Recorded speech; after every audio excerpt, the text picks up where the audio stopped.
खरोश रखने वाले इन दीवानों को कि जिन दीवानों ने इतना बड़ा काम इस सरजमीन पर किया और उसकी ऑफिस का निज़ाम कायम किया और सालहा साल से ये निज़ाम।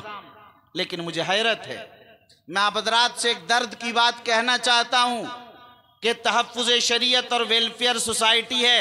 अभी आपने मुहिब गिरामी कद्र हज़रत मौलाना मुफ्ती अब्दुल्ला सालिम कमर साहब चतुर्वेदी, जिन अल्लाह ताला ने बड़ी सलाहियतों से और बड़े कम वक्त में सिर्फ हिंदुस्तान और बैरून मुल्क में अपनी ज़बान, खिताबत, सच्चाई, दर्दमंदी, फ़िक्रमंदी के ज़रिए से जो महबूबियत और मकबूलियत अता की है, हम लोग जहाँ जाते हैं उसे महसूस करते हैं। और अररिया की सरज़मीन को जो उनकी ज़ात से फ़ख्र हासिल हुआ है, हम लोग जहाँ जाते हैं उसे महसूस करते हैं। दुआ कीजिए कि अल्लाह उन्हें नज़र बद से बचाकर इस पूरे खित्ते के लिए एक खैर का, बरकत का, एक अज़मत व फ़ख्र का ताज उन्हें बनाए।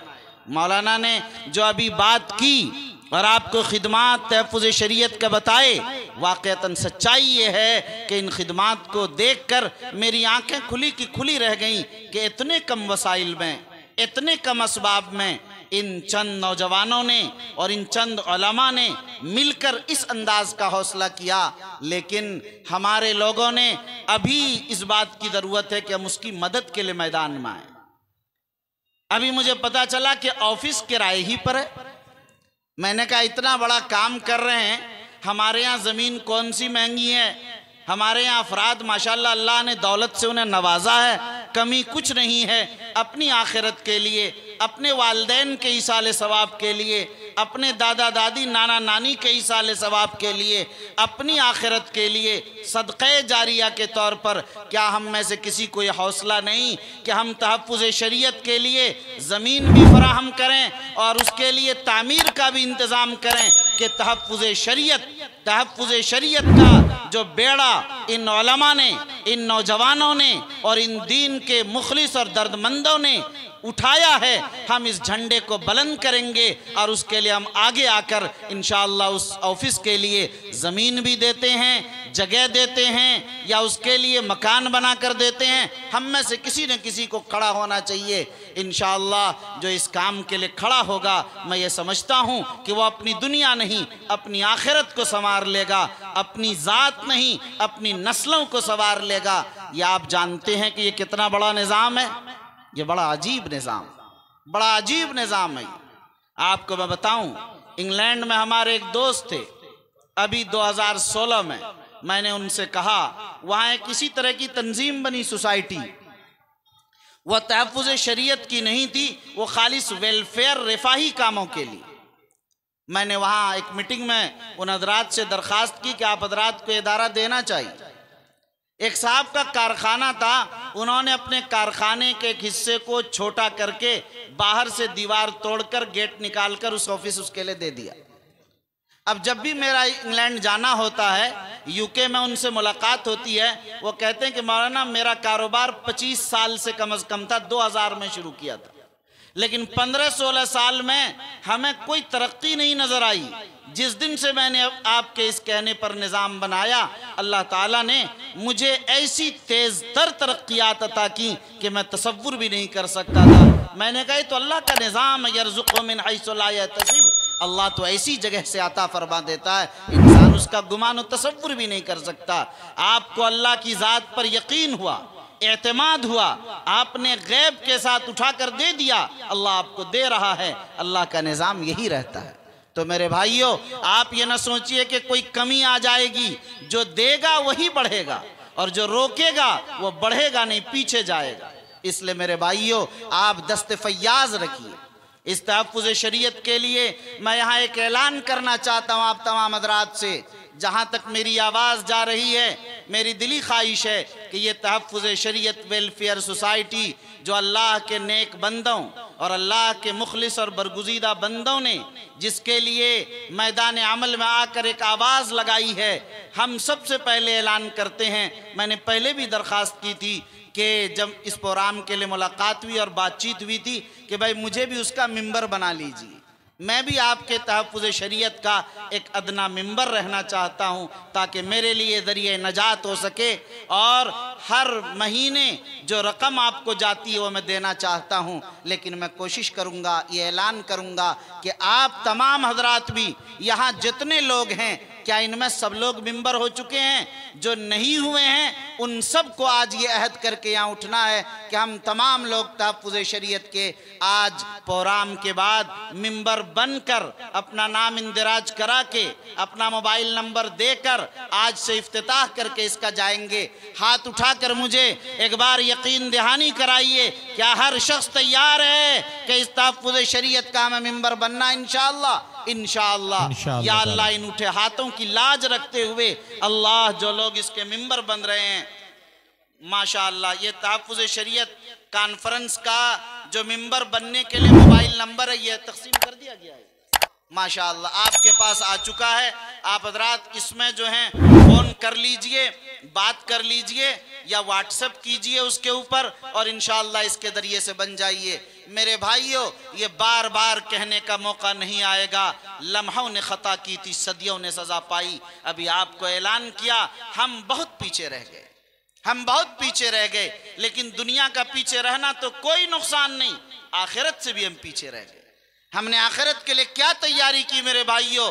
कौन जाएगा जो अभी रोड पर खुदा न करे एक्सीडेंट हुआ, ख़त्म हो गया, घर जाएगा, अटैक होगा, सुबह नमाज जनाजा होगी, कल इस वक्त से पहले वो कब्र के अंदर होंगे, न मालूम कितने लोग, किसी की जिंदगी का कोई पता नहीं। मेरे भाइयों, सिर्फ आखिरत की तैयारी के लिए आप आए हैं, इस मकसद को मत भूलिए। अपने बीवी की जंजाल में, अपनी औलाद की खतरनाकियों में, अपनी मालो दौलत की फितने में मत फंसिए मेरे भाई। तन्हा आए हैं, तन्हा कब्र में जाना है, कोई आपका साथ नहीं देगा, न दोस्त देगा, न साथी देगा, न कारोबार देगा, न माल देगा, न दौलत देगी, न सल्तनत देगी, न ताकत देगी, न कुर्सी, कोई चीज साथ आने वाले नहीं। आप ये आज़्म कीजिए, दीन के साथ जिंदा रहना है और दीन के कामों के लिए अपने आप को हर वक्त पेश रखना है। मेरे भाइयों, याद रखिए, दूसरा मौजू इसका तहफ़्फ़ुज़ शरीयत का है। तहफ़्फ़ुज़ शरीयत के सिलसिले में आप सुबह से बातें सुनते आ रहे हैं। मुझे कोई ज़्यादा एक बात कहकर मुझे सिर्फ ख़त्म करनी, इशारा करना है, वक्त नहीं है कि मैं कोई तफसीली बात करूं। याद रखिए, शरीयत का मसला ये है कि शरीयत, मैंने अभी बेंगलोर की एक तकरीर में कहा था लोगों से कि लोगों, बाज़ लोग तो ऐलान करते हैं कि रोड पर हम एक एक मुसलमानों को भून देंगे, रोड पर हम फलां कर देंगे, हम फलां, न मालूम क्या क्या ऐलान करते हैं। मैंने कहा कि मैं बेंगलोर की सरजमीन से, मुस्लिम पर्सनल लॉ बोर्ड के इस इजलास से मैं पैगाम देना चाहता हूं पूरे हिंदुस्तान के लोगों को, कान खोल कर सुन लें। मेरी जिम्मेदारी है, ईमान और इस्लाम ही पूरी सरजमीन के लिए अल्लाह ने दिया है। जो इस पर कायम है वो राय हिदायत पर कायम है। ए लोगों, आप भी अच्छी तरह सुन लीजिए, जब तक इस्लाम दुनिया में जिंदा है तभी तक दुनिया जिंदा है। जब इस्लाम नहीं होगा दुनिया कायम नहीं रहेगी। इसराफील सूर फूंक देंगे। आप हदीस सुनते रहते हैं, जब तक इस सरजमीन पर अल्लाह अल्लाह कहने वाला कोई रहेगा दुनिया कायम रहे। क्यों? अल्लाह अल्लाह इस कायनात की रूह है। जैसे रूह निकल जाती है तो इंसान खत्म, कायनात की रूह अल्लाह अल्लाह है। जब तक अल्लाह अल्लाह इस सरजमीन पर होगा कायनात कायम रहेगी। अल्लाह अल्लाह बंद, कायनात खत्म हो जाएगी। इसराफील सूर फूंक देंगे। इसका मतलब आपने समझा, जब तक मुसलमान कायनात में जिंदा हैं, इस्लाम जब तक कायनात में है, कायनात का निज़ाम बाकी है। ये ज़मीन व आसमान, ये सूरज व चांद, ये पहाड़ व समंदर, ये हवाओं की रवानी, ये पहाड़ों की तुग़यानी, ये चोटियां पहाड़ों की, ये सारा का सारा निज़ाम, ये शम्स व कमर, ये कहकशां, ये सूरज और सितारों की चमक दमक, ये सूरज और चांद की जगमगाहट, ये हमारा आना जाना, हमारी रंगरेलियां, हमारी हंसी खुशी, हमारी जिंदगी, हमारा उठना बैठना, हमारा खाना पीना, हमारा सारा निज़ाम कायनात, ये सब के सब उसी पर कायम, इसलिए मेरे भाइयों, आप हिम्मत और हौसला के साथ इस मुल्क में जिए और इस अजमत के साथ इस मुल्क में जिए और अपनी औलाद को बताकर जाइए कि लोगों, हमने इस मुल्क को आज़ाद किया है, हम इस मुल्क के हिस्सेदार हैं, हम यहाँ किराएदार नहीं हैं, हम दबने के लिए नहीं आए हैं। सर तो कटा देंगे लेकिन इस्लाम के साथ, इस्लाम की तहजीब के साथ, इस्लाम के सकाफत के साथ, दीन और शरीयत के साथ हम जिंदगी गुजारेंगे। हम अबू बकर सिद्दीक की औलाद हैं, जिस अबू बकर ने कहा था कि जब तक अबू बकर जिंदा रहेगा इस्लाम पर कोई हरफ नहीं आने दिया जाएगा। अयुनक़सुद्दीन व अना हई, क्या दीन में कमी बेशी की जाएगी मैं जिंदा रहूंगा? ऐसा नहीं हो सकता है।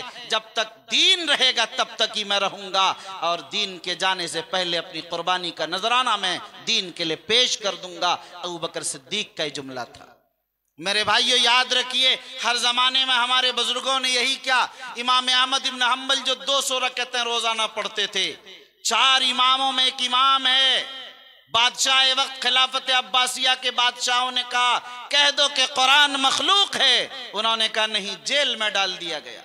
इतने नरम नाजुक बदन पर 200 कोड़े जल्लाद सुबह और 200 शाम मारा करता था। कहता था एक बार कह दो, नंगा करके अहमद इब्न हम्बल पर कोड़ा पीठ पर दागा जाता था। 200 कोड़े सुबह, 200 शाम।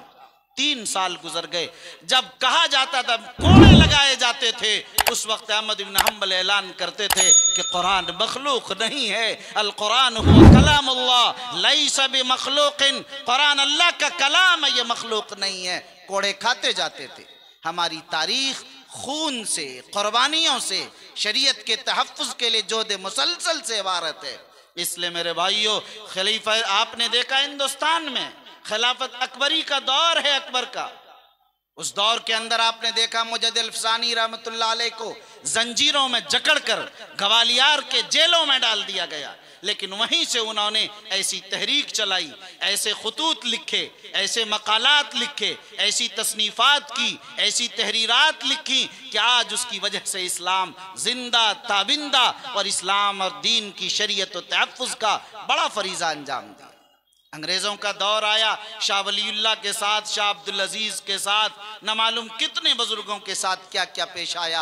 आप सबसे वाकिफ़ है, बताने की ज़रूरत नहीं। इसी शरीयत के तहफ़्फ़ुज़ के लिए इन बुजुर्गों ने कुर्बानियाँ पेश की है। अभी 1972 में जब मुतबन्ना बिल इस मुल्क में आया, उस वक्त कारी तैयब साहब रहमतुल्लाह अलैह ने, अमीर शरीयत हज़रत मौलाना मिन्नतुल्लाह रहमानी रहमतुल्लाह अलैह ने बम्बई के उस पहले इजलास में कहा था कि दीन और शरीयत का तहफ़्फ़ुज़ हम लोग करके रहेंगे, हम अपनी जान और माल तो कुर्बान कर देंगे मगर शरीयत से 1 इंच भी पीछे हटने के लिए तैयार नहीं। अगर शरीयत पर कोई मसला आएगा तो पहले हुकूमत की गोलियां मेरे सीनों को छलनी करेंगी, तब शरीयत को छलनी करने दिया जाएगा। मौलाना मिन्नतुल्लाह रहमानी ने अपनी शेरवानी का बटन खोल कर कहा था कि मिन्नतुल्लाह के पहले सीने पर गोली मारी जा सकती है लेकिन दीन और शरीयत पर हर्फ आने नहीं दिया जा सकता। इसलिए मेरे भाइयों, मुसलमान इसके लिए कोई तैयार नहीं है। यकसा सिविल कोड लोग लाना चाहते हैं, न मालूम क्या क्या करना चाहते हैं। लाना कुछ नहीं चाहते, अपना इख्तिदार रखना चाहते हैं, करना कुछ नहीं चाहते, मुसलमानों को हरासान और परेशान करना चाहते हैं। लेकिन ये कौम तो जाहिर है जब जब इन्हें काटा जाता है इसकी सरबलंदी, इसकी तरक्की होती है, इनके अज़ाइम बुलंद होते हैं, इनके हौसले जवान होते चले जाते हैं। इसलिए आज एक बार फिर तहफ़्फ़ुज़ शरीयत के लिए ये नौजवान इस सरजमीन से आवाज़ उठाए हैं। ये तारीख़ी सरजमीन है, तारीख़ी मैदान से इसकी नशअत सानिया हो रही है। इस ऐलान को जोकी और पलासी के एक एक गांव, एक एक घर, एक एक बच्चा, एक एक मर्द, एक एक औरत तक नहीं बल्कि पूरे बिहार और पूरे हिंदुस्तान में यह आवाज़ जाएगी। और इस तहफ़्फ़ुज़ शरीयत के मतवालों ने और उनके जियालों ने जो कुर्बानियाँ पेश की हैं, इसे घर की मुर्गी दाल बराबर समझकर आप इनको पीछे न डाल दीजिए, आप इसकी कदर कीजिए। आप अगर कदर करेंगे, आप इसे आगे बढ़ाएंगे, खैर के जुमले कहेंगे, अपनी कुर्बानियां उनके साथ मिलाएंगे, तो आपका हश्र भी उन्हीं के साथ होगा। अगर आपने उनके साथ अपनी बातों से, अपने ताउन से, अपने कदमों से, अपने दामे दिरमे सुखने ताउन से अगर आपने तहफ़्फ़ुज़ शरीयत का साथ नहीं दिया, यकीन मानिए कल क़यामत में आप भी उनके साथ नहीं होंगे। कुरान ने साफ ऐलान किया, उलाइकल्लज़ीना अनअमल्लाहु अलैहिम मिनन नबिय्यीन वस्सिद्दीक़ीन वश्शुहदा वस्सालिहीन, वो उन्हीं के साथ होंगे, अंबिया, सिद्दीक़ीन, शुहदा, सालिहीन के साथ। अगर आप इन उलमा के साथ लगेंगे, इन बुजुर्गों के साथ लगेंगे, इस कारवां के साथ चलेंगे, इसी कारवां के साथ कल क़यामत में आपका अश्र भी होगा इंशाअल्लाह सुबह इंशाअल्लाह। इसलिए मेरे भाइयों, मुझे बातें तो कुछ और कहनी थी, लेकिन वक्त की नज़ाकत को मैं समझते हुए मैं सोचता हूँ कि आपको नमाज भी पढ़नी है, इसलिए मैं सिर्फ एक बात कहकर अपनी बात ख़त्म की तरफ ले जाना चाहता हूँ कि मेरे भाई, आज आप हज़रात जो यहाँ बैठे हैं, आपके दिलो दिमाग में इसकी अहमियत महसूस होनी चाहिए और इसकी कद्र करनी चाहिए। अगर आप ये करके गए तो याद रखिए, सिर्फ आपको नहीं, आपकी नस्लों को इसका फ़ायदा पहुँचेगा। आपकी और हमारी सब की जिम्मेदारी है। कुरान हदीस में खुद का, मन रआ मिनकुम मुनकरन फलयुगय्यिरहु बियदी, कोई बुराई देखिए उसको अपने हाथ से रोकना है। हाथ से ना हो, जबान से रोकिए, जबान से ना हो गए तो दिल से बुरा समझिए, इतना भी ना हो तो ईमान नहीं है आपके अंदर। ये तो आखिरी दर्जा है ईमान का। इसलिए मेरे भाइयों, हमारी और आपकी जिम्मेदारी है कि आज मुआशरे में जितनी बुराइयां, जितने मुनकरात हैं, कदम कदम पर मुनकरात हैं, कदम कदम पर बुराइयां हैं हमारे यहाँ, हम उसका नाम नहीं लेना चाहते। सारी बातें हो चुकी हैं, मैं सिर्फ इजमाली तौर पर इशारा करना चाहता हूँ। ज़ाहिर है उसके खात्मे के लिए जो मैदान में आएगा वो बुराई भी सुनेगा, गालियाँ भी सुनेगा, तानो तशनी भी सुनेगा, हालात भी उसके खिलाफ आएंगे, लेकिन ये हिम्मत और हौसले के लोग हैं, ये कभी पीछे हटने वाले नहीं हैं। हमारे एक साथी थे, जब हम लोग पढ़ते थे देवबंद में, उस वक्त हम लोगों ने इस्लाह मुआशरा की एक तहरीक चलाई और ये हुआ कि अपने यहाँ नमाज के लिए और सारी चीज़ों की बेदारी पैदा की जाए। पड़ोस के पूर्णिया ज़िला के एक साहब थे हमारे साथी, उन्होंने भी तहरीक चलाई और शुरू की। रमज़ान में घर रहे तो फजर में जगाना, शेरी में और फलां सारी चीज़ें, उन पर इल्ज़ाम लगा। गांव वालों ने कहा जो मौलवी साहब जगाते हैं ना, वो तो सिर्फ इसलिए जगाते हैं कि फलां की बेटी से फंस गए हैं, इसी बुनियाद पर ये सब हो रहा, जगा रहे। उस बेचारे के फरिश्ते को भी खबर नहीं कि मैं किसी से फंसा हूं। उनका दिल टूट गया, फिर छोड़ ही दिया हमेशा के लिए उन्होंने ये सब काम। हालात बहुत आते, मैंने उन्हें समझाया, अब वो इत्तिफाक से इंतकाल भी कर गए, मरहूम हो गए बेचारे। तो जाहिर है मुझे कहना ये है कि यहाँ हालात बड़े आते हैं, मसाइल बहुत पैदा होते हैं, मुश्किलात आएंगे, कदम कदम पर आपके आएंगे, लेकिन आप हज़रात की जिम्मेदारी है कि आप अज़्म जवान के साथ, बुलंद हौसले के साथ, अल्लाह की रज़ा के लिए और अल्लाह को खुश करने की नीयत से कदम को आगे बढ़ाते रहना है। अगर इस जज्बे और इखलास के साथ आप हज़रात कदम को आगे बढ़ाएंगे, हम यकीन करते हैं कि इंशाअल्लाह आप हज़रात बहुत आगे बढ़ेंगे और बहुत आगे बढ़ेंगे। मेरे भाइयों, इसके ज़रिए से आप शरीयत का तहफ़्फ़ुज़ भी करें, इस्लाह मुआशरा का भी काम करें, मुनकरात को भी रोकने की कोशिश करें, उसका जो मुतबादिल है वो भी पेश करें। आप हज़रात रिफ़ाही काम भी जिस अंदाज से कर रहे हैं, अल्हम्दुलिल्लाह ये तहरीकात, ये तंजीमें होनी चाहिए। हम लोग खुद बिहार के दूसरे अज़ला में जाते हैं, हर गाँव में एक एक तंजीम नज़र आती है, हर जगह एक एक तहरीक नज़र आती है। यहाँ इतनी बड़ी आबादी, इतने पढ़े लिखे लोग, इतनी सलाहियतों के मालिक, इतने वसाइल के मालिक, इतनी शोहरत के मालिक, अपने अपने पास सबके इदारे हैं। यहाँ जितने हमने नाम पुकारे हैं, इनमें से सब एक एक स्कूल चलाते हैं, एक एक इदारे चलाते हैं और बड़े बड़े काम कर रहे हैं, लेकिन शोहरत नहीं, तारुफ नहीं, चर्चा नहीं। ये तो सीमांचल और इस इलाके की खुसूसियत है कि मेहनत और काम तो करते हैं अल्लाह की रज़ा के लिए, शोहरत और तारुफ के लिए नहीं। मैंने कहा, कारी इम्तियाज़ साहब हमारे साथ थे, मैंने उनसे कहा कि आप हज़रात का एक बुनियादी काम आप लोगों को ये करना कि तहफ़्फ़ुज़ शरीयत का तारुफ, उसकी शोहरत, उसका चर्चा कीजिए। आप जो हर माह प्रोग्राम करते हैं न कर सकें, अखबार में, सोशल मीडिया पर उसकी खबर भी आनी चाहिए। ये इसलिए नहीं कि आपका नाम हो, इसलिए कि दूसरों को भी हौसला मिलेगा, इसलिए कि दूसरों तक भी वो पैगाम पहुंचेगा। ये बुरा नहीं है। इसलिए मेरे भाइयों, उस मैंने कहा कि अब शोहरत और तारुफ के लिए भी इसका काम करें। आप हजरात में से बहुतों को मालूम होगा कि यूरोप और इंग्लैंड वगैरह में, अमेरिका, कनाडा या अरबों के अंदर भी जहाँ भी कोई तंजीम चलती है, 25% से 30% और बास ट्रस्ट और सोसाइटी के 40% जो है बजट जो उसका होता है, खर्च, वो उसके मेंटेनेंस का ही होता है। हमारे यहाँ तो मेंटेनेंस पूरा फ्री में करते हैं ये बेचारे उलमा, अपनी जेब से लगा लिया, दाएं बाएं से कर लिया, किसी को कह दिया, कोई खर्चा नहीं। 30-30, 40-40%। इसलिए मेरे भाइयों, ये भी ज़रूरी है आप इन वसाइल के साथ खड़े होइए। मैं समझता हूँ कि इसके ज़रिए सिर्फ जो कि हाट की इज़्ज़त व आज़मत नहीं बुलंद होगी, पलासी का नहीं होगा, अररिया का नहीं, इंशाअल्लाह इसका तारुफ पूरे बिहार में, मुल्क में, खित्ते में होगा।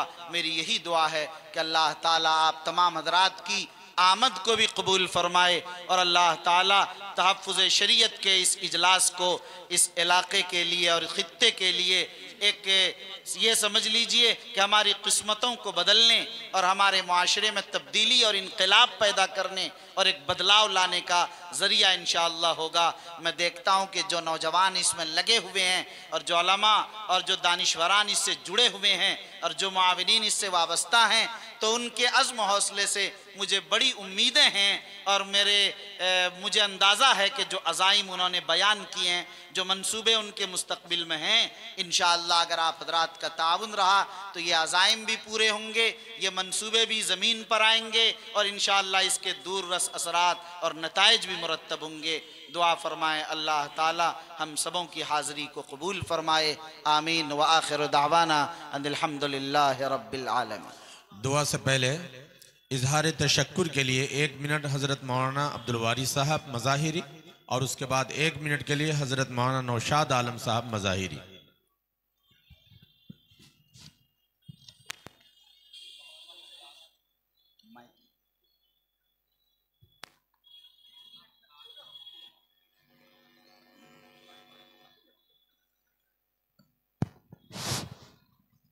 मोहतरम हजरात, मैं तमाम अहबाब का शुक्रगुज़ार हूँ जो अहबाब सुबह से यहाँ बैठे हुए हैं, खुसूसन जोकी हाट व पलासी के तमाम मेंबरान और जोकी हाट व पलासी के तमाम आए हुए मेहमान किराम का मैं शुक्रिया अदा करता हूँ।